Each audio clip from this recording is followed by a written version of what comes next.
সম্মানিত বাংলাদেশ থেকে আজকের ওয়ামির উদ্যোগে অনুষ্ঠিত আজকের সিয়াম প্রিপারেশন প্রসঙ্গে গুরুত্বপূর্ণ এই অল্প সময়ের প্রোগ্রামে সম্পৃক্ত ভাই এবং বোনেরা, আসসালামু আলাইকুম ওয়া রাহমাতুল্লাহি ওয়া বারাকাতুহু। প্রোগ্রামটা নেয়ার আমার কোনো সময়ও ছিল না, ইচ্ছাও ছিল না। আমি রমজানে কোনো প্রোগ্রামই করতেছি না, শুধু রিদওয়ান ভাইয়ের অনুরোধ রক্ষা করা আমার জন্য আমি খুব জরুরি মনে করি সব কিছুতে। তো অনেকটা অপ্রস্তুত অবস্থাতেই অল্প সময়ের জন্য আমি কথা বলতে চাই।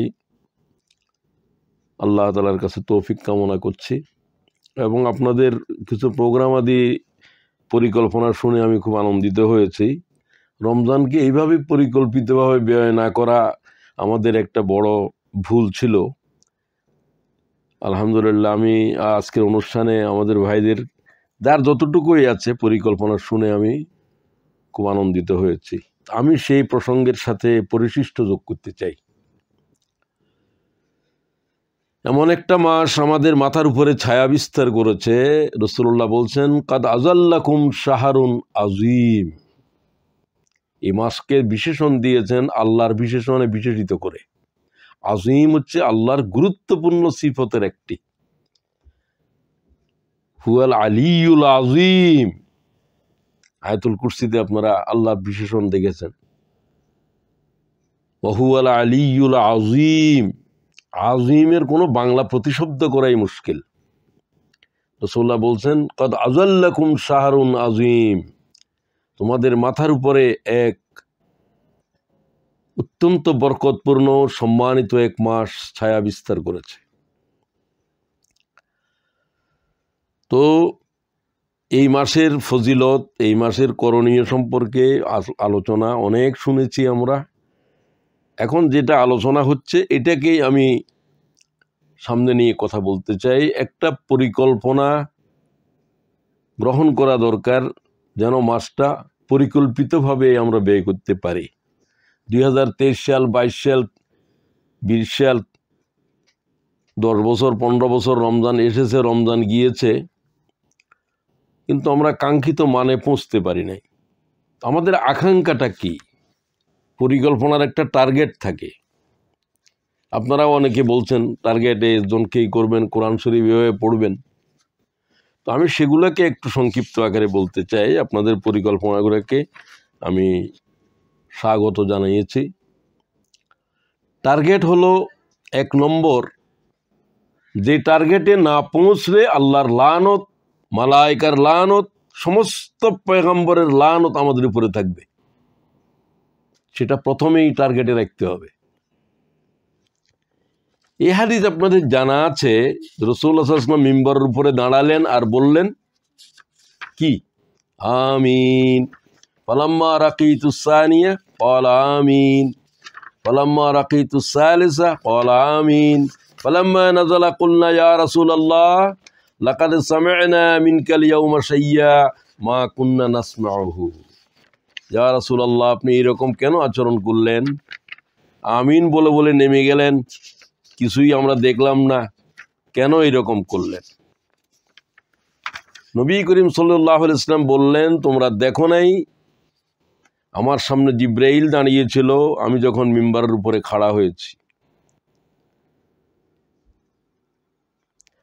জিবরাইল আমার উম্মতের কিছু মানুষের সম্পর্কে আল্লাহকে লক্ষ্য করে লানত দিচ্ছিল, অভিশাপ দিচ্ছিল। ফাকালা বাউদা মান আদরাকা রমজান। যারা রমজান শরীফকে পেয়েছে, ফালাম ইউগফারা লাহু, জীবন থেকে গুনাহ মিদায় করে মাসুম হইতে পারল না, রমজান শরীফ পাওয়ার পরেও আল্লাহর কহর ও গজব তার উপরে। এটাকে টার্গেটের ভিতরে রাখা যায় কিনা আপনারা ভাবেন। এখন সব টার্গেটের 1 নম্বর টার্গেট। এক খতম কোরআন শরীফ না পড়লে তো এই ধরনের কোনো অভিশাপ দেওয়া হয়েছে কোনো হাদিস আমার জানা নাই, আর মনে হয় কারো জানা নাই। এই আমলটা না করলে আল্লাহ তাআলার সমস্ত মালায়েকার অভিশাপ শুধু নয়, রাসূলুল্লাহ বললেন আমিন, আল্লাহ জিবরাইলের এই বদদোয়া কবুল করো। আমি বাকি দুইজনের কথা বললাম না, তিনজনের কথা আছে এখানে। তিন শ্রেণীর মানুষের রমজান শরীফের সাথে সম্পর্কিত, যেহেতু আলেমরা বুঝবেন। বাউদা, বাউদা বা মানা লড়ে না, আল্লাহর গজব, আল্লাহর লানত, আল্লাহর অভিশাপ তার উপরে। কুলতু আমিন, আল্লাহ জিব্রাইলের বদদুয়া কবুল করো। তো এটার থেকে কি বাঁচতে হবে না হবে না? তাহলে 1 নম্বরের টার্গেট হবে রমজান শরীফ বিদায় হওয়ার আগে, রমজান শরীফ শুরুতেই আমরা আমাদের জীবনকে, রমজান শরীফের অর্থই হলো যে জ্বালিয়ে দেওয়া। একটা মাসের নাম শুধু আল্লাহ কোরআন শরীফে আল্লাহর ভাষায় আল্লাহ জবানে বলেছেন, শাহরু রমজান। রমজান তো একটা মাসের নাম, নাম আল্লাহই রেখেছেন, যেদিন পৃথিবীর জন্ম হয়েছে সেদিন। কিন্তু কোন মাসের নাম আল্লাহ কোরআন শরীফে আপনি নিয়েছে? আরেকটা মাসের নাম বলেন। শাওয়ালের নাম নিয়েছে, মুহররমের নাম নিয়েছে, হাদিস শরীফে পাবেন। যে মাসটার নাম আল্লাহ শুধু আল্লাহর জবানে কোরআন শরীফে ওহী করেছে, এই সেই মাস। সেই মাসের অর্থটা কি? জ্বালিয়ে দেওয়া, পুড়িয়ে দেওয়া, ভস্মীভূত করা, দাহ করা। সমস্ত জিন্দেগির গুনার দাহ করো, পুড়ে দাও, ছাই করে দাও, নিঃশেষ করে দাও, ডিলেট করে দাও, নিচ্ছিন্ন করে দাও। তাহলে আমাদের টার্গেট প্রথমে সেটাই। আমি টার্গেট কয়েকটা বলছি, তো এটার জন্য কি সময় যেহেতু কম, খুবই দ্রুত কথা বলতে হচ্ছে। জীবন থেকে গুনাহ বিদায় করা। এখন গুনাহ তো ওই জিনিসের নাম যেটা জাহান্নামে যাওয়ার মূল কারণ, আল্লাহর সমস্ত গজব পৃথিবীতে আসার মূল কারণ। গুনাহ, গুনাহ এবং গুনাহ। যাহারাল ফাসাদু ফিল বাররি ওয়াল বাহর বিমা কাসাবাত আইদিন নাস। জলস্থলে যত গজব আসতেছে সব মানব জাতির হাতের কামাই, তাদের আমলের ফল। আমল মানে নাফরমানির আমল। তাহলে প্রথম হলো যে গুনাহ করব না, এটা লিখে দেন। রমজান শরীফে অন্তত এই ট্রেনিং চলুক। 720 ঘন্টা সময়, পরিকল্পনা মানে কি? সময় কম, করতে হবে অনেক বড় কাজ। এটাকে জিন্দিগির উপর আনতে হবে, মাসুম হয়ে যেতে হবে। তো মাসুম হওয়ার জন্য রমজান কি, রাসূলুল্লাহ কি বলেন? মান সামাহু ওয়া কামাহু ঈমানান ওয়া ইহতিসাবান খারাজা মিন যুনুবিহি কায়াউমিন ওয়ালাদাতুহু উম্মুহু। ইমাম নাসাই বিশুদ্ধ সনদে হাদিস গ্রহণ করেছেন। যে ব্যক্তি রমজান শরীফের দিনে সিয়াম, রাতের কিয়াম ঈমান ইহতিসাবের সাথে করেছে, তাদের জীবন থেকে গুনাহ এভাবে চলে গিয়েছে সে যেন এখনই তার মা থেকে, মায়ের পেট থেকে, উদর থেকে এখনই প্রসব করেছে। এটা আর কোনো আমলের জন্য আপনি শুনছেন? একটা আমলের জন্য আমি শুনেছি, সেটা হলো হজ্জে বাইতুল্লাহ। যদি তোমরা হজকে আল্লাহ তাআলার পছন্দ মতো ইখলাসের সাথে করতে পারো, হজ একটা মানুষকে মাসুম করে দেয় এভাবে যেন সে এখন মায়ের পেটের থেকে জন্ম হয়েছে। দ্বিতীয় হলো রমজান। তো এখন যেহেতু এটার আলোচনা, তাহলে ঈমান ইহতিসাবের সাথে পালন করতে হবে। এই দুটা শর্ত। মান সামাহু ওয়া কামাহু ঈমানান ওয়া ইহতিসাবা, এটা নাই রমজান শরীফের কোনো গুরুত্বপূর্ণ আলোচনাই নাই। ঈমানান ওয়া ইহতিসাবা। মুমিনেরা আমরা ঈমান কিছুটা বুঝে, কিছুটা ঈমান পরিপূর্ণ বুঝে আল্লাহর পয়গম্বর ছাড়া আমরা আর কেউ দাবি করতে পারবো না। আমার কাছে মনে হয় ঈমান এত বিস্তৃত, এত ব্যাপক, এত সহজ, এত কঠিন। যাই হোক, তারপর আমরা বলি ওই ঈমান যে ঈমানের ভিতরে শিরিক নেই, ঈমানান কামেলা, যে ঈমানের ভিতরে নেফাক নাই, ঈমানান কামেলা, যে ঈমানের ভিতরে সন্দেহ নাই। ঈমান মানে আল্লাহর উপরে, এখানে ধরেন রসুলের উপরে, পরকালের উপরে, ঈমানিয়াতের বিষয়গুলোর উপরে। এই তিনটা হলো প্রধান: তৌহিদ, রিসালাত, আখিরা। আর 7টা ঈমান এটার সাথে সম্পর্কিত। তাহলে এই জাতের ঈমান লাগবে, যে ঈমানের ভিতরে সন্দেহ নাই, যে ঈমানের ভিতরে শিরক নেই, যে ঈমানের ভিতরে মুনাফিকি নেই, নেফাকত নাই। এখন আপনার ঈমানে আছে কিনা আপনি আপনার ঈমানকে প্রথমে দেখেন। এহতেসাব কি? এহতেসাবের অর্থ করেছে সোয়াবের উদ্দেশ্যে। এটা কে তর্জমা করেছে তাকে আমি কি বলবো আমি জানি না, বহুত বড় বুজুর্গ, আমি তার নামও বলতে শরম লাগতেছে, উনার কিতাবে আমি দেখেছি এবং অন্যান্যরাও তাই বলেন। আমি এটার কোনো অর্থ বুঝলাম না, সোয়াবের উদ্দেশ্যে উনি কোথায় পেলেন এহতেসাবের অর্থ? এহতেসাব মানে তো হিসাব নিকাশ। আমি কেন সিয়াম করতেছি, এই কেনর জবাব গ্রহণ করা। আমাকে কেন আল্লাহ হালাল জিনিসের হারাম করে দিয়েছে, কি প্রয়োজন, এই অনুভূতি সহকারে রোজা রাখা। তো এই অনুভূতি সহকারে বুঝেন, চেতনা সহকারে বুঝেন, হাকিকতকে বুঝে মনে করে যে উদ্দেশ্যে আল্লাহ সিয়াম করেছে সেই উদ্দেশ্যকে সামনে রেখে এখলাসের সাথে যদিও বলতেন তবু অর্থটা কিছুটা কাছাকাছি হতো। তো সেই ব্যাখ্যা আমি আমার কিতাবে দিয়েছি। রাসূলুল্লাহর সিয়াম সাধনা আমার একটা বই আছে, সেটা এখন বাজারে আছে, প্রকাশ বহু হাজার হাজার কপি চলতেছে। আমি ইংল্যান্ডের এখানে নিয়ে এসেছিলাম কয়েকশত, আমি এগুলো আমার 2 দিনে বিক্রি করে ফেলছি। আপনারা প্রত্যেকে এক একটা কপি নেবেন। এখানে রমজান সম্পর্কে A to Z কথা বলার চেষ্টা করছি। A to Z তো বলতে পারবো না, চেষ্টা করা হয়েছে। এই কিতাব বাজারে আছে, খোদার ওয়াস্তে প্রত্যেকে এক একটা কেনার চেষ্টা করেন। আমি এই বিষয়ে শেষ করতে চাই প্রথম পরিকল্পনা। তো এই জন্য গুনাহ থেকে মাপ নেয়ার জন্য গুনাহ আর না করার ট্রেনিং করেন। কোন গুনাহ? যে গুনাহকে ধ্বংসাত্মক গুনাহ বলা হয়েছে। 700 গুনাহ থেকে মাত্র 60টা গুনাহকে রাসূলুল্লাহ সাল্লাল্লাহু আলাইহি ওয়াসাল্লাম তুলে বলেছেন, আবার আরো সংক্ষেপ করে 4টা বলেছেন। ধ্বংসাত্মক গুনাহগুলোর আল কাবায়ের ওয়া শিরকু বিল্লাহ, উকুকুল ওয়ালিদাইন, ওয়া কাতালুন নাফস, ওয়াল ইয়ামিনুল গমুস, আও কামা রাওয়াহুল বুখারী।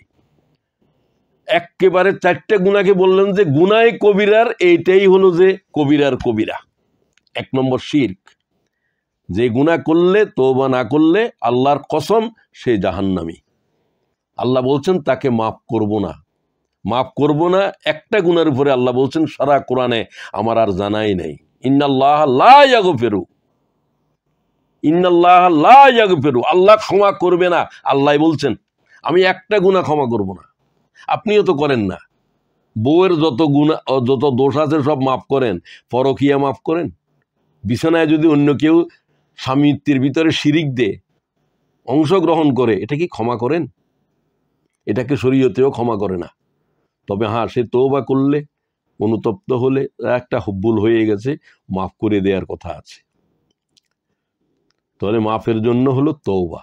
ইল্লা মান তাবা ওয়া আমানা ওয়া আমিলা আমালান সালিহা ফাউলাইকা ইউবাদদিলুল্লাহু সাইয়্যাতিহিম হাসানাত ওয়া কানা আল্লাহু গফুরার রহিমা। এইরকম আয়াত সারা কোরআনে এক জায়গায় আছে। আমি কোরআন শরীফের 80-র দশক থেকে পড়ে আসতেছি, প্রতি বছরে অন্তত 2-3 বার শেষ করি। তো এইভাবে পড়ে 80-র দশক থেকে কোরআন শরীফের উপরে আল্লাহ তাআলা আমার নজর বুলাবার তৌফিক দিয়েছেন।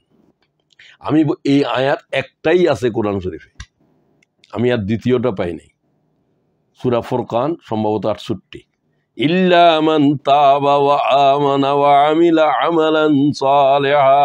এর আগে 3টা কবিরা গুনার কথা আল্লাহ বলছেন, এটা কোনো মুমিন করতে পারে না।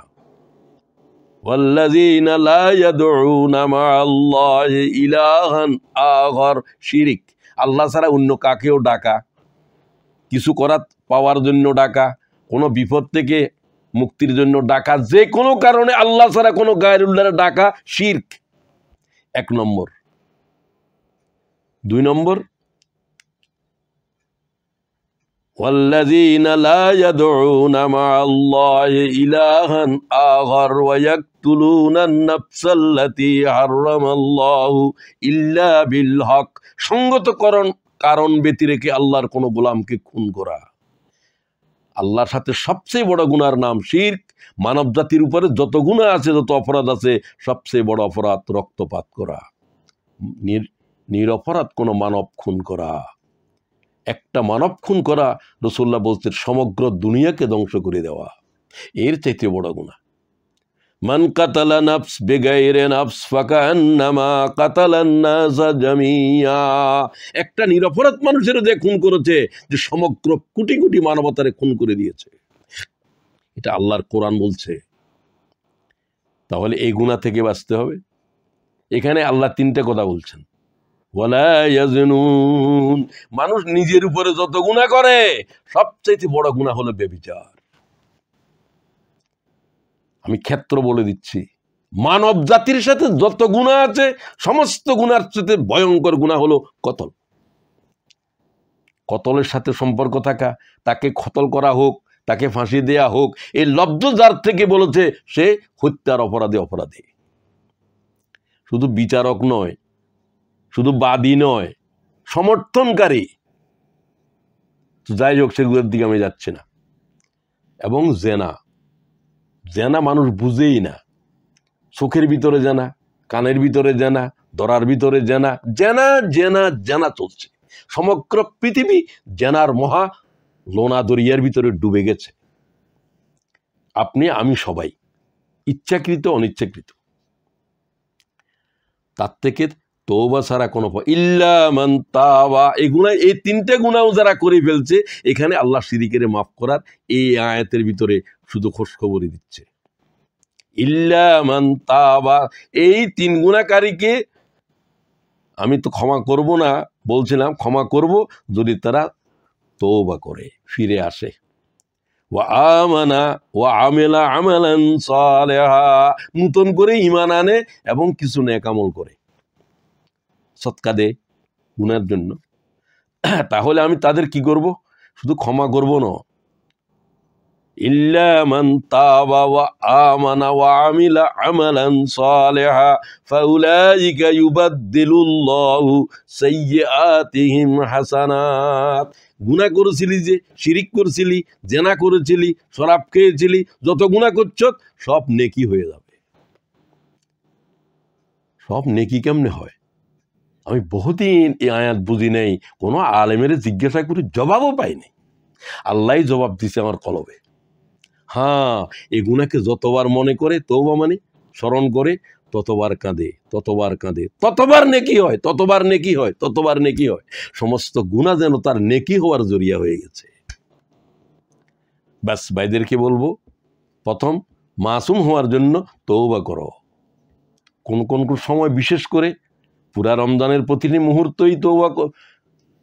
আল্লাহ তাআলা গুনাহ মাফ করে দিবে, এই মাসে বলে দিয়েছে। নাব্বে ইবাদি, আমার বান্দাদেরকে জানায় দাও মুহাম্মদ, আনাল গফুরুর রহিম। এটা ওই কোরআনের আয়াত, আমি গফুরুর রহিম। গাফুর নয়, রহিমও। গফুর হয়ে ক্ষমা করে দিই, আর রহিম হয়ে তার গুনাহগুলোকে নেকি দিয়ে বদলে দিই।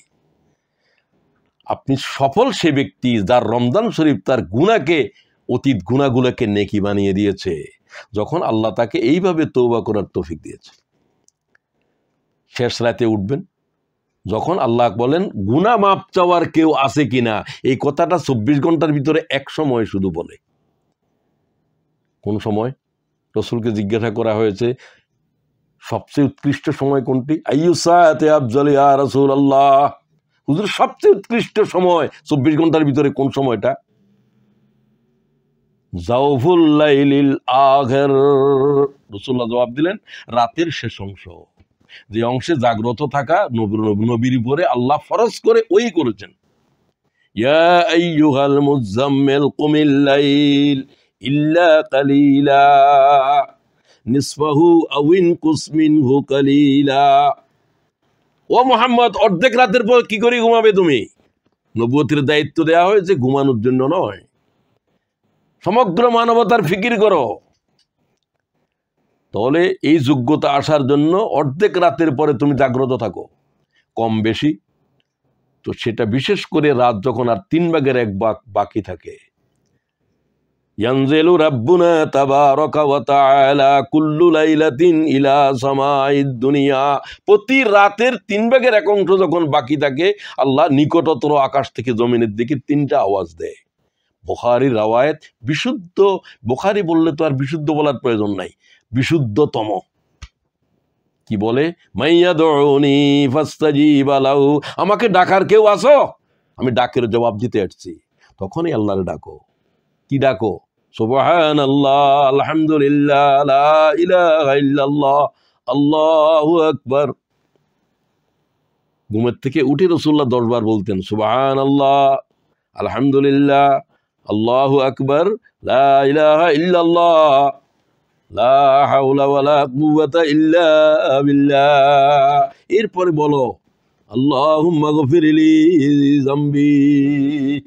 ইমাম বুখারী বলছেন, যারা ঘুমের থেকে উঠে এইভাবে করে আর সাথে বলে লা ইলাহা ইল্লাল্লাহ ওয়াহদাহু লা শারীকা লাহ, লাহুল মুলক ওয়া লাহুল হামদ ওয়া হুয়া আলা কুল্লি শাইইন কাদির, আল্লাহুম্মা গফিরলি।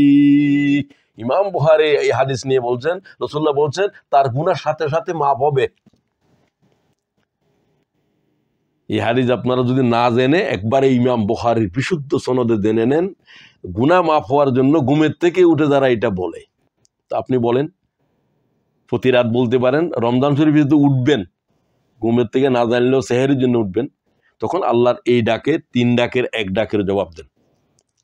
আল্লাহরে ডাকেন, ইয়া আল্লাহ, ইয়া রহমান, ইয়া রহিম, ইয়া হাইয়ু ইয়া কাইয়ুম। হাইয়ু আর কাইয়ুম শব্দ হচ্ছে ইসমে আজম। এটা যে আয়াতের সাথে আছে সেটা ইসমে আজম, যে দোয়ার সাথে আছে সে দোয়া ইসমে আজম। ইসমে আজম টাজমের ব্যাখ্যা দিতে পারবো না, সময় নেই। সময় দিছে আমাকে 15-20 মিনিট, 15-20 মিনিট তো হয়েই গেছে। কথা এখন বলছি মাত্র একটা, কথা আরো বলতে হবে 3টা-4টা। যাই হোক, তাহলে তওবা ইস্তেগফারকে জরুরি করো রমজান শরীফে, বিশেষ করে গুনাহ যা হয়েছে এগুলার জন্য কোনো ভয় করবা না, নিরাশ হওয়ার কোনো কারণ নাই। এই নিরাশ হওয়া হারাম, নিরাশ হওয়া আল্লাহ তাআলার উপরে বান্দার ইমানের খললিয়ত। তো আল্লাহ তাআলা থেকে শুনেন হাদিসে কুদসি, ইয়া ইবনে আদম, বলে দাও ভাই মোহাম্মদ ইবনে আদমের কাছে আমার এই খবর। বনি আদম, আমরা সবাই ইবনে আদম। লাউ বালাগাত জুনুবুক এনাতাস সামা, তোমার গুনাহ যদি সমগ্র পৃথিবীকে বেষ্টন করে মহা আকাশের ছাদ পর্যন্ত পৌঁছে যায়। হাদিসের লফজ দেখেন কি রকম, এরকম কোন হাদিস আমি শুনিই নাই। আর এটা হাদিসে কুদসি, লাউ বালাগাত জুনুবুক এনাতাস সামা, মহা আকাশের ছাদ পর্যন্ত গুনাহ পৌঁছে গেছে একজন খোদার নাফরমানের, আমার আপনার। এতটুকু গুনাহ তো অনেকের হইতেই পারে না, কোনো না ফেরাউনেরও আছে কিনা জানি না, আকাশের ছাদ পর্যন্ত গুনাহ পৌঁছে গেছে। আচ্ছা ধরলাম পৌঁছছে, সুম্মাস্তাগফারতানি, আমার কাছে একবার তওবা কর, আস্তাগফিরুল্লাহ আল্লাযী লা ইলাহা ইল্লা হুয়াল হাইয়ুল কাইয়্যুম। হাইয়ুল কাইয়্যুমের ইস্তেগফারকে রাসূলুল্লাহ বলছে ইস্তেগফারের অ্যাটম বোম। এটা যদি আল্লাহর পয়গম্বরকে যুদ্ধের জমিনের উপরে রেখে আমার উম্মত যদি পালা যায়, আমাকে আহত রেখে, তার গুনাহও মাফ হয়ে যাবে। এটা তো সাইয়্যিদুল ইস্তেগফারের জন্য শুনি নেই। তো আবার আমার সাথে বলেন, অনেকে জানেন, আর এটাকে ইউটিউবে রেকর্ড করেন, আস্তাগফিরুল্লাহ আল্লাযী লা ইলাহা ইল্লা হুয়াল হাইয়ুল কাইয়্যুম। এই ইস্তেগফার করে হায়াতের জিন্দেগির तमाम গুনারে জ্বালায় দাও, মাসুম হয়ে যাও। প্রথম রমজান থেকে শুরু করো। আর ইস্তেগফার শব্দ এটা জিহ্বার উপরে বসায় রাখো, শুধু আস্তাগফিরুল্লাহ আস্তাগফিরুল্লাহ। আমি যেটা বললাম এটাও আস্তাগফিরুল্লাহ, লা ইলাহা ইল্লা আনতা সুবহানাকা ইন্নী কুনতু মিনাজ জালিমিন, এটা নূহ আলাইহিস সালামের আস্তাগফিরুল্লাহ। রব্বানা যালামনা আনফুসানা, আদম আলাইহিস সালামের ইস্তেগফার। এগুলো সব ইস্তেগফার, এগুলোর যে কোনো একটা পড়লেও হয়। তবে আস্তাগফিরুল্লাহ আস্তাগফিরুল্লাহ এটা তো রাসূলুল্লাহর একবার নামাজের সালাম ফিরেই পড়তেছে, এতটুকু ইস্তেগফার। আর একটু লম্বা করলে আস্তাগফিরুল্লাহ ওয়া আতুবু ইলাইহি, আল্লাহ আমি ফিরে আসলাম, আমি গুনাহ মাফ চাই, গুনাহ মাফ চাই, গুনাহ মাফ চাই, গুনাহ মাফ চাই। রমজান শরীফের এটাই জিকির, আর অন্য কথা না বললেও চলবে। আর এটা যদি তোমরা করো আরো একটা ফায়দা আছে, 3টা ফায়দা আছে। মান লাজিমাল ইস্তেগফার, ইস্তেগফার বলা নয়, ইস্তেগফারকে জরুরি সকালে বিকালে সন্ধ্যায় গাড়িতে উঠলে শুধু আস্তাগফিরুল্লাহ আস্তাগফিরুল্লাহ আস্তাগফিরুল্লাহ 10,000 15,000 1000 যা বলতে থাকো, তাহলে 3টা উপকার। ইমামে আবু দাউদ, ইমামে আহমদ 1500 1518 নম্বর হাদিস এই কথা বলছে, মান লাজিমাল ইস্তিগফার জাআলাল্লাহু লাহু মিন কুল্লি যিকিন মাখরাজা। এই ইস্তিগফারকারীর সমস্ত সংকটের নিরসনের দায়িত্ব আল্লাহর। এটা আবু দাউদও হাদিস নিয়েছে, আহমদ নিয়েছে, বিশুদ্ধভাবে নিয়েছে। 1 নম্বর, সংকট কার নাই? প্রত্যেকের সংকট মুক্তি করার জন্য আল ইস্তিগফারকারীকে আল্লাহ তাআলা দায়িত্ব নিয়েছেন, আল্লাহ রাসূল ফরমান। 2 নম্বর, ওয়ামিন কুল্লি হাম্মিন ফারাজা, সমস্ত টেনশন ফ্রি। লোকেরা বলে টেনশনের কোনো ওষুধ নেই, টেনশনের ওষুধ তো আস্তাগফিরুল্লাহ। তুমি পড়ে দেখো, সমস্ত টেনশন ফ্রি করে দেব আমি। 2 নম্বর, তাহলে সংকট থেকে মুক্তি। টেনশন, মেয়েটার বিয়ে হচ্ছে না, ছেলেটা অটিস্টিক, আরেকটা পাগল হয়ে গেছে, আরেকটা ক্যান্সার, আরেকটার পা ভেঙে 2 টুকরো হয়ে গেছে, কি জাতের টেনশনের ভিতরে আছে সে?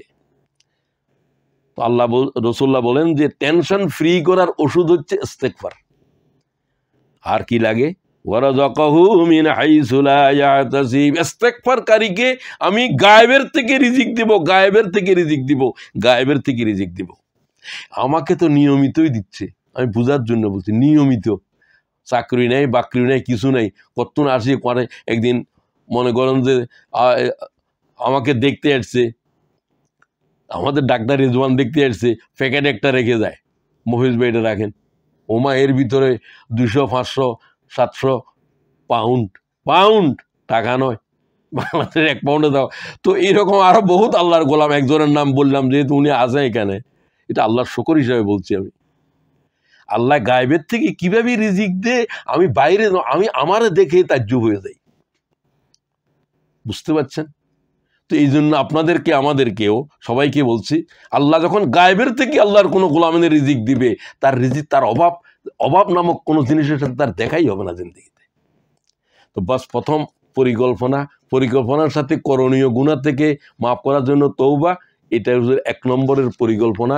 সব ভাই বোনের জন্য, আমি আমার জন্যও নিছি, আপনাদের জন্যও নেন। 2 নম্বর, শাহরু রমজান। এটা হলো ওই মাস, যে মাসের ভিতরে একটা রাত আছে, এটাও গুনাহ মাফের সাথে জড়িত। যে একটা রাতের ভিতরে এই মাসের 1000 মাসের চাইতেও বেশি ফজিলত আছে। আল্লাহ তাআলা এই এক রাতের উপরে কোরআন শরীফের সূরা নাযিল করছে, আয়াত নয়। রাসূলুল্লাহ সাল্লাল্লাহু আলাইহি ওয়াসাল্লাম কি বলেন? শাহরুন মুবারাকুন শাহরুন ফি লাইলাতুন খায়রুম মিন আলফি শাহর। এই কথাটাকে 2 নম্বরে আনছি এই জন্য যে এটা পরে আল্লাহ তাআলা কোরআন শরীফের সূরা নাযিল করেছে, সূরা কদর। এটার জন্য রাসূলুল্লাহ 10 দিন পর্যন্ত গত থেকে, কারণ এটা যাবে রমজান শরীফের আখেরি 10 তারিখের বেজর রাতে।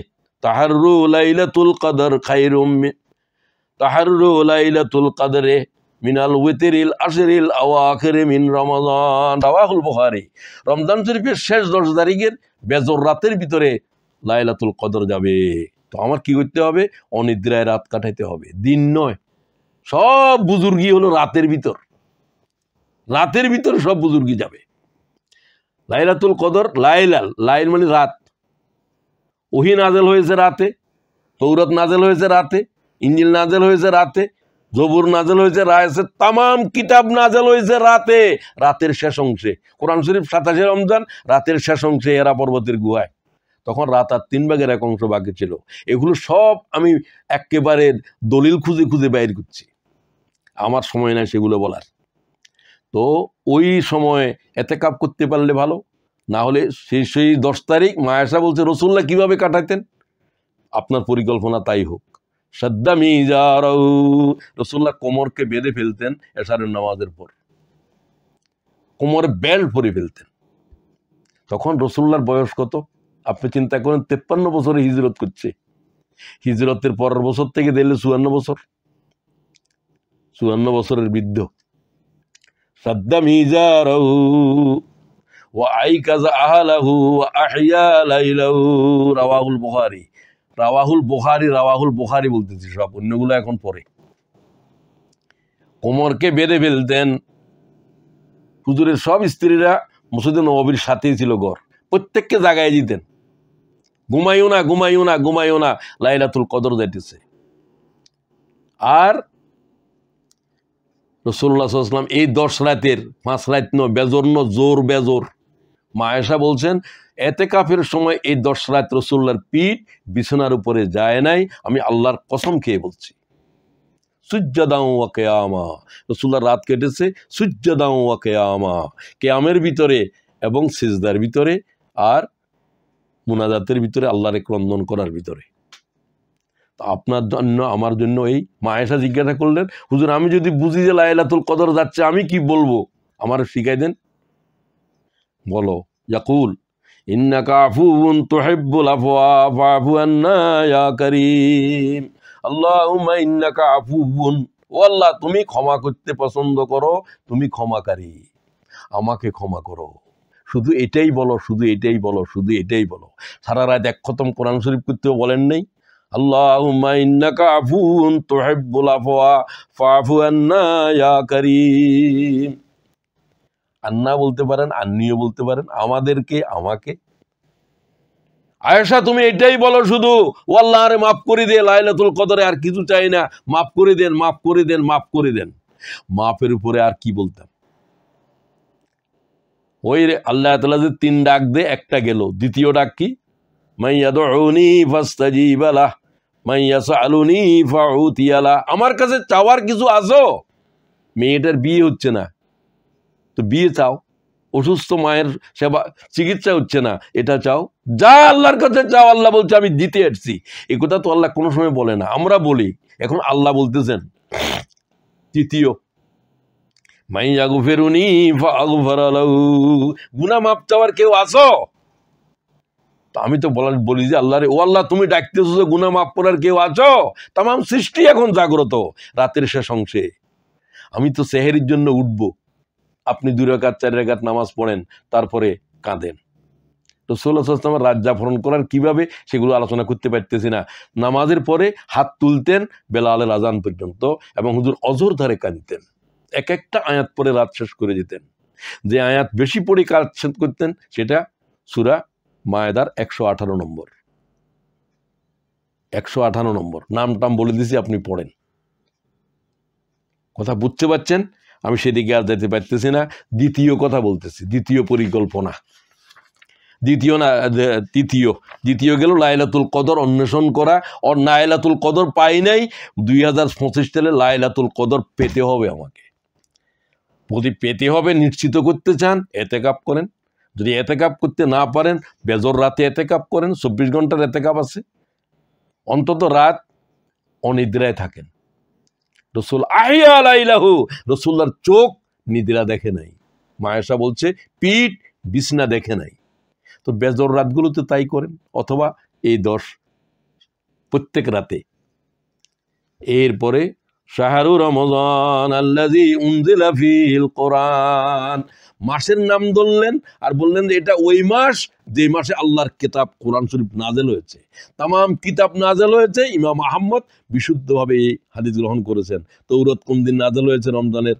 কিন্তু লাইলাতুল কদর কাকেও দেওয়া হয় নাই। কোরআন নাযিলের রাতটাকে আল্লাহ লাইলাতুল কদর বানিয়েছেন। কোরআন নাযিল হয়েছে তো রাসূলুল্লাহর উপরে, এর আগে কোনো লাইলাতুল কদর বলতে কিছু ছিল না। তো কোরআন শরীফের উপর পরিকল্পনা কি? অনেকের অনেক পরিকল্পনা শুনছি, খুশি হয়েছি। কোরআনের ভাষায় কোরআন শিখবেন, বহুত লম্বা চূড়া পরিকল্পনা যারা করে তাদের পরিকল্পনা কম বাস্তবায়িত হয়, এটাই বাস্তব। এটা আমার জিন্দিগির প্রায় 80-র দশক চলছে, এখন 70-এর অতিক্রম করছি, মানে কি। তো এখন আপনাদের কাছে আমার পরিকল্পনা হলো যে একদিন রাতের ভিতরে 1 পারা কোরআন পড়েন, টপ টু বটম আল্লাহর কোরআনের প্রতি শব্দ পড়বেন, অর্থ বুঝবেন, প্রতি আয়াত পড়বেন, গুরুত্বপূর্ণ জিনিসগুলোর তফসিরও পড়বেন। 1 ঘন্টা সময় লাগবে, না হলে 2 ঘন্টা লাগবে, এর বেশি লাগার কথা না 1 পারা পড়তে। আধা ঘন্টায় অনেকে পড়ে ফেলতে পারেন, হাফেজারা তো 15 মিনিটে পড়েন। তো অর্থ সহ পড়তে আরো আধা ঘন্টা ধরলাম, আপনার জন্য 2 ঘন্টা ধরলাম, আমার জন্য 2 ঘন্টা ধরলাম। আমার 2 ঘন্টা লাগে না, আলহামদুলিল্লাহ। আমি তো 1 পারা বুঝি কালকে রাত শেষ করেছি, রাতে শেষ করে দিছি। এখন আপনাদের প্রোগ্রাম এখন আমি প্রোগ্রাম করিও না। আপনাকে বলতেছি যে আরও এই বই পড়বেন, এই বই পড়বেন, এই সমস্ত বইগুলো কি মাদি ফেলেন না পড়ার জন্য, কোনো বই পড়ব না, এটা আমার কথা নয়। আপনি কি ইমাম বুখারীর চাইতে বড় জ্ঞানী, না রমজানের বেশি বুঝেন, না আমি বেশি বুঝি? আবু হানিফার চাইতেও কি বেশি বুঝেন? ইমাম বুখারীর সামনে 1 লক্ষ ছাত্র 90,000 দোয়াত গুনছে, দোয়াত। ইতিহাসের কথা বলছি, ইমাম বুখারীর উপরে অনেক পড়ার চেষ্টা না করলেও কিছু হইলেও পড়ছি আমি অনেক। 1-1.5 ঘন্টা অনর্গল আমি শুধু ইমাম বুখারীর উপরে কথা বলবো, যেগুলো আপনারা অনেকে শুনেনও না। এগুলো আপনারা আমার পরিবারের লোক, আমি সবাইকে চিনি, একেবারে টপ টু বটম আমার চিনি। আলহামদুলিল্লাহ, খুব কম সংখ্যক ভাইয়েরাই লেখাপড়ার ক্ষেত্রে অস্থির আছেন, কিছু আছেন। আমাদের ভিতরে শহীদ আব্দুল মালেক সবাই হয় নাই, সব আমাদের নিজামী ভাই হয় নাই, হয় না এরকম। এগুলোর সংখ্যা কম থাকে, এগুলা কম। এই জন্য ওই কম সংখ্যকদের ভিতরে সামিল হন। তো আপনারা তো অল্প সংখ্যক, প্রোগ্রামের নামও দিচ্ছে রেদাউন্ডা বলে, তো আমরা একবারে ঘরোয়া পরিবেশে, তো ঘরোয়া পরিবেশে আর কয়জন লোক থাকে? তো আপনারা অন্তত নেন। কোরআন শরীফের উপরে শব্দার্থে আল কোরআন, মতিউর রহমান খান, আমি এটাকে প্রেসক্রাইব করতেছি। এর প্রতিশব্দের অর্থ আছে প্রত্যেকটা আয়াতের সাথে। ইকরা বলে আল্লাহ যে কোরআন নাযিল করেছে 80,000 শব্দ আছে প্রায়। এই প্রত্যেকটাই আপনি পড়া শুরু করেন, ইকরা ইকরা ইকরা 3 বার বলছে আল্লাহ তাআলা আল্লাহর জবান দিয়ে। ইকরা শব্দ এত হালকা জিনিস নাকি? ইকরা শব্দ এটা বহন করেছে মালায়েকা, যে মালায়েকা জিব্রাইল ছাড়া আরশ বহন করে, যে মালায়েকা আল্লাহর এই ইকরা শব্দের আল্লাহর আওয়াজ এটা বহন করতে পারবে না। এটা আকাশের উপরে নাযিল হলে আকাশ জমিন ভেঙ্গে চুরে লন্ডভন্ড হয়ে যেত, ধুলার মতো উড়ে যেত। এগুলো তো কোরআনের আয়াত। লাউ আনজালনা হাযাল কোরআন আলা, কোরআন মানে কোরআনের এক লফজ, কোরআন এক লফজ স্বীকার করলে কাফের, বুঝতে পারছেন? তো সুতরাং আপনি বলবেন যে সারা কোরআনের আর 14 বার খতম দেয়া বন্ধ করেন। অন্যরা দিয়েছেন, যাদের কাছে কোরআন, ইমাম আবু হানিফা বলছে কোরআন শরীফ আমার কাছে এইরকম দাউদ আলাইহিস সালামের কাছে পাথর, লোহা যেরকম, হাতে ধরলে সেটা গলে মোম হয়ে যায়। ইমাম আবু হানিফা, আল্লাহ আমার কাছে কোরআন শরীফের এই কিতাবের এইরকম করে দিয়েছে। আপনি আবু হানিফা সম্পর্কে জ্ঞান নাই, আপনি জাহেল। আপনি বলেন আবু হানিফা হাদিস বুঝে না। হাদিস বুঝার ক্ষেত্রে সমস্ত মুহাদ্দিসদের আবু হানিফাই উস্তাদ, সেগুলো আলোচনার সময় নেই। এটা রেফারেন্স দিচ্ছি আব্দুর রহিম সাহেবের অনবদ্য কিতাব হাদিস সংকলনের ইতিহাস। ওই কিতাব যদি আপনি পড়েন, কিতাবেই আপনারে বলে দিবে যে আবু হানিফার হাদিসের উলুম কতটুকু ছিল। এই ধরনের কোনো কিতাব বাংলা ভাষায় নয়, অন্য ভাষাতেও কম আছে। আব্দুর রহিম সাহেবের এটা অমর কিতাব, উনি যা লিখেছেন সব অমর, তবে এটা আমার কাছে বেশি প্রণিধানযোগ্য। যাই হোক, আপনি নিজেরা পড়বেন। তো ইমামে বুখারী বলেন 1 লাখ ছাত্রকে বললেন আগামীকাল থেকে হাদিসের দরস বন্ধ। এখন আপনি পড়তে প্রোগ্রাম নিয়েছেন বুখারী শরীফ পড়িবেন, বুখারী শরীফ রমজানের পরে পড়িয়েন, আপনি বন্ধ করেন। বুখারী শরীফ ওয়ালা, বুখারী যিনি প্রণয়ন করছেন তিনি বুখারী শরীফের দরজ বন্ধ করছেন। ওই আগামীকাল থেকে আল্লাহ বলছেন কোরআন শরীফের মাস শুরু হয়েছে, শাহরু রমাদান আল্লাযী উনজিলা ফীহিল কোরআন। সব বইয়ের বেঁধে ফেলো না পড়ার জন্য, এক বই খোলো, কোরআন। হ্যাঁ, কোরআনের সাথে সম্পর্কিত হাদিস দরকার হলে পড়িও না, বললে মানে বুঝার জন্য শক্ত করে বললাম। 1 পারা পড়ো, তারপর তো আরো সময় আছে, সেগুলো তো আর কিছু পড়তে পারলে পড়েন। এটা 1 নম্বর। এইভাবে 30 দিনে 30 পারা, 1 পারা বললাম এই জন্য নিশ্চিত হওয়ার জন্য। ইসলামী আন্দোলন করেন 10 বছর, কোরআন শরীফ টপ টু বটম বাকারাও পড়েন নাই আপনি পড়ছেন, আপনার আর 10 জনের ভিতরে 9 জনই পড়ে নাই। প্রত্যেকদিন কোরআন শরীফ পড়ে, ওই 1 আয়াত পড়ে, একটা হাদিস পড়ে, তাম জিন্দিগি এইভাবে চলতে আছে, বাকারা খতম হয় নাই, বুঝেও নাই এখনো। আর মিয়া বাকারা খতম করলে তো কোরআন শরীফের, আমার মনে হয় কোরআন শরীফের সমস্ত উলুমের সারমর্ম সে পেয়ে গেছে, বাকারা এই জাতের সূরা। তো এটা পড়তেও তো আপনাকে বুঝতে হবে। এটা আমি বুঝেছি যখন আমি কোরআন শরীফের তাফসীর লেখা শুরু করেছি, তখন আমি বুঝলাম যে এই কাজ আরো 30 বছর আগে কেন শুরু করলাম না। আমি তো আল্লাহর কিতাব পড়লাম মাত্র এখনই, যখন কোরআন শরীফের তফসির লিখতে হয়েছে তখন আমাকে তফসির ঘাটাঘাটি করতে হচ্ছে, তখনই কোরআন শরীফ পড়লাম। আলহামদুলিল্লাহ প্রথম খণ্ড তো এখন প্রেসে দিয়েছি, 3 খণ্ডে সমাপ্ত হবে। কিতাবুম মুবিন, আপনাদের জন্যই লিখেছি, আপনারা পড়বেন। বাংলা ভাষায় এই জাতের কোনো তফসির এখনো কেউ লিখেছে আমার এলেমে জানা নাই। আল্লাহ তাআলা আমাকে এই কিতাব লেখা পর্যন্ত হায়াত বকশিশ করো। যাই হোক, তো আমি আপনাদেরকে বলছি শব্দার্থে আল কোরআন, মতিউর রহমান খান। অন্য যে কোনো নিতে পারেন, এটা আমি একটা সাজেশন দিচ্ছি আপনাদেরকে। তো কোরআন শরীফের পরে একটাই শুধু পরিকল্পনা, 2025 সালের কোরআন শরীফ একেবারে প্রতিটি শব্দ বুঝে পড়ব, আয়াত বুঝে পড়ব, দরকার হলে যেটা যেটা নোট করা দরকার পরে পড়ার জন্য নোট করে নেবেন। নোট ছাড়া লেখাপড়া নয়। আল্লাহ এটা ওহির প্রথমে বলে দিয়েছেন, আল্লামা বিল কলম, কলমের সাহায্যে আল্লাহ তাআলা ইলমের বিস্তার করছে। কলমের উপরে কোরআন শরীফে সূরা নাযিল হয়েছে। এগুলো আপনার ইউটিউবে লেখা টেখা অথবা আপনার যে সমস্ত লেখাপড়া করি কলমের লেখাপড়া এগুলা নয়। ইউটিউবের ভিতরে দুনিয়ার জাহালত যত আছে সব ঢুকছে। ভালো জিনিসের ভিতরে খারাপ বেশি, তফসিরের ভিতরে অতফসির বেশি। আপনি জানেন না যে এটা কাদিয়ানীদের তফসির, আপনি ওখান থেকে ফতোয়া দেন। ওই ইউটিউবের স্কলার এগুলা হলো যে বড় বড় জাহেল, ইউটিউব স্কলার বড় বড় জাহেল, ভুল জিনিস নিয়ে মাতামাতি করে বেশি। কিতাবের সাথে এদের কোনো সম্পর্ক নাই, এরা কিতাব দেখেও নাই। কথা বুঝতে পারছেন?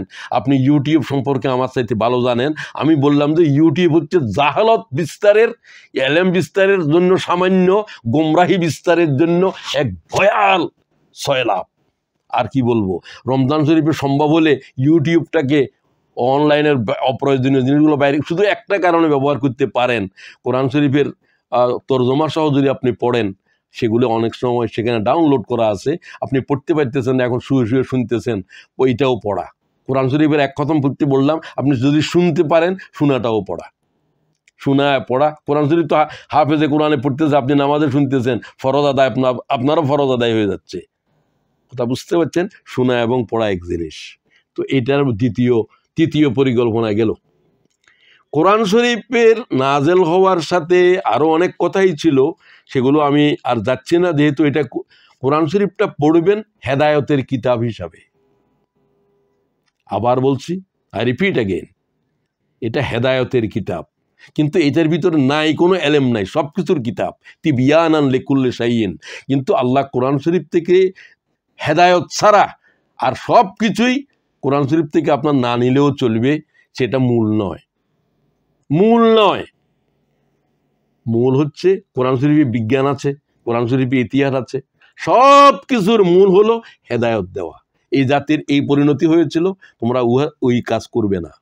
বনী ইসরাইল জাতির এই অপরাধ, এই ইতিহাস বর্ণনা করার উদ্দেশ্য হেদায়েত। সব কিছুর মূল হলো হেদায়েত। হেদায়েত হচ্ছে কোরআন শরীফের মূল জিনিস, আর এটা আল্লাহ তাআলা দেন। আল্লাহ বলছে, আমি কোরআন শরীফ ছাড়া আর কোনো কিতাব দিয়ে হেদায়েত দিই না। এটা সূরা জুমারের 23 নম্বর আয়াত। একবার যাদের মুখস্থ নাই মুখস্থ করে নেবেন। আমি এখন পড়তে পারতেছি না, এটা অনেক সময় চলে যাবে, এটা আয়াতও অনেক বড়। আল্লাহু নাজ্জালা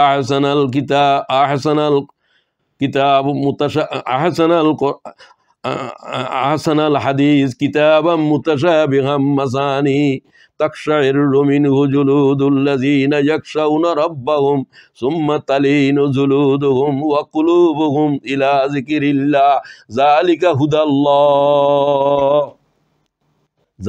হুদাল্লাহ ইয়াহদি বিহি মান ইয়াশা। আমি এই কিতাব দিয়ে হেদায়েত দিই, এই কিতাব দিয়ে হেদায়েত দিই, এই কিতাব দিয়ে হেদায়েত দিই।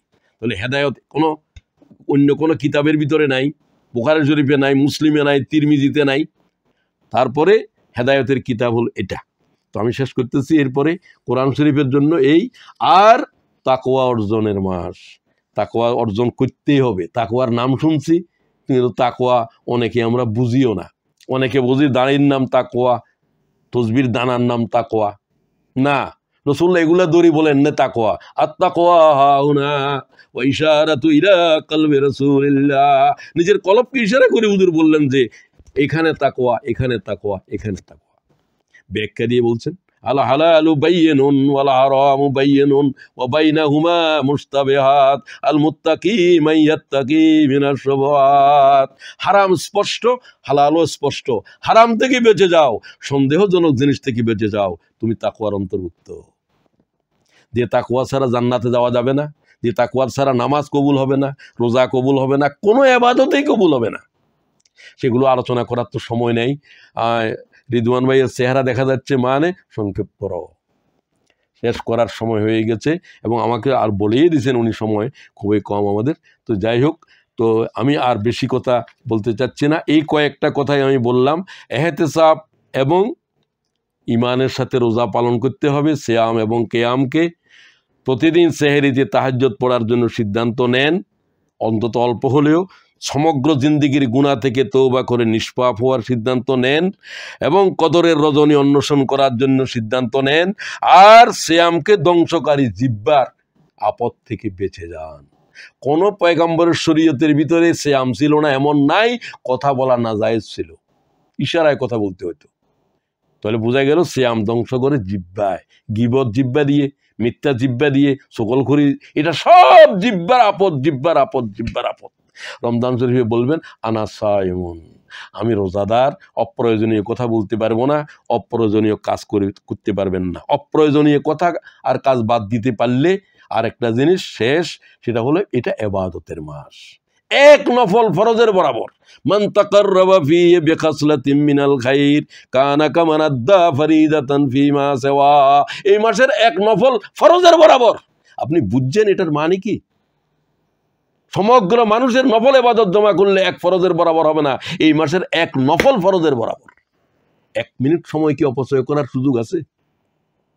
একটা মিনিটের ভিতরে শত শত বছরের ইবাদত চলে যাচ্ছে। এই জন্য একজন ফেরেশতা মুকরর আছে, যার পা তাহাতাত সারার ভিতরে, যার হাত মাশরিকে আর এক হাত মাগরিবে, যার মাথা আরশে আজিমের নিচে।